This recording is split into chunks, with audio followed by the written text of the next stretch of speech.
আসসালামু আলাইকুম। আজকে ছুটির দিন। তো আমার ফ্রেন্ডের বাসা কামরাঙ্গীরচর। ওর বাসায় গেলাম। তারপরে ওখান থেকে রওনা দিলাম মাওয়ার উদ্দেশ্যে। তো দুজন হঠাৎ প্ল্যানিং করলাম যে আজকে মাওয়া যাই। দেখি যেহেতু বন্ধর দিন তো ইলিশ খেয়ে আসি। ও তো পরে আমরা একটি বাস ধরে মাওয়ার উদ্দেশ্যে রওনা দিলাম।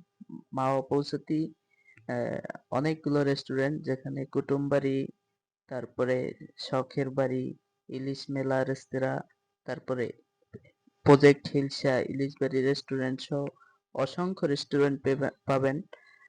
শখের হাড়িটা অনেক সুন্দর, তারপরে ইলিশ হিলসা আর কি, প্রজেক্ট হিলসা এটাও অনেক সুন্দর।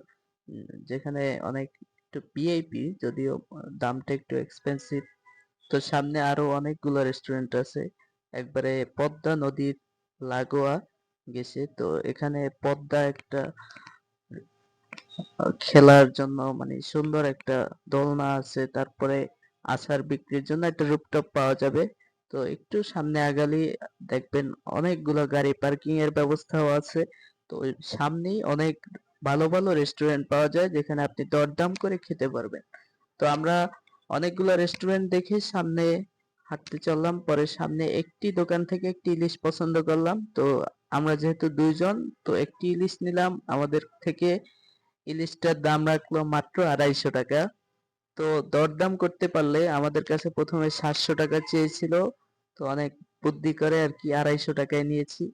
তো মাছটি 250 টাকা নেয়ার পরে তাদেরকে 100 টাকার একটি সরিষার তেল কিনে দেওয়া লাগছে, যার কারণে আর বেগুন 30 টাকা প্রতি পিস হিসাব করে আমরা আজকে পে- আমাদের ইলিশ খাওয়ার জন্য প্রস্তুতি নিয়েছিলাম।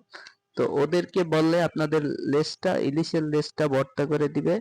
তো সে ভর্তা ওইটা কিন্তু সব থেকে বেশি আকর্ষণীয়। দেখুন আমাদের খাবার চলে আসছে। ইয়াসিন, এটি আমরা মানে খাওয়ার জন্য প্রস্তুতি নিলাম।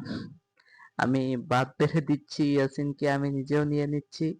দেখুন।